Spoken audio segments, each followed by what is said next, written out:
ఇప్పుడు చాలా different different of మరణాలు ఉన్నాయి. పైగా దుంకేజు వేసుకోవచ్చు, ఇలాంటి చాలా ఉన్నాయి కదా.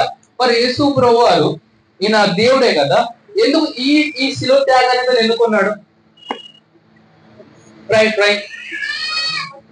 ఇలా కాల్ చేస్తే ఎవరైనా కాల్ చేయండి అనే టైంలో రావచ్చు కదా. అది ఇప్పుడు ఇండియా దేశం నుండి ఊరేసుకోవచ్చు కదా. ఎందుకు అటువంటి మరణాన్ని తను ఎన్నుకున్నాడు?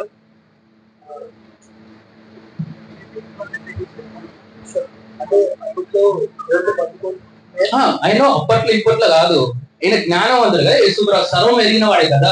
ఇలా డిఫరెంట్ డిఫరెంట్ మరణాలు ఉన్నాయి ముందు. ఆదిలో ఏం చేస్తారు, వాళ్ళతో కూడా చంపేసేవారు.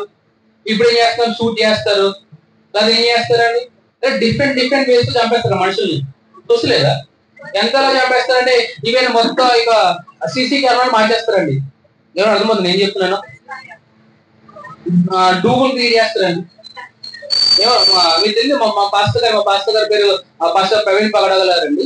మరి ఆయన ఏ విధంగా చంపేసి నానా విధములుగా చాలా మంది ప్రయత్నం చేస్తున్నారండి. కానీ విషయం చెప్పనా, సత్యంలో ఏముంది, పునరుద్ధానం ఉన్నది. మనం బ్రతుకుండగానే న్యాయం చూడబోతున్నాం.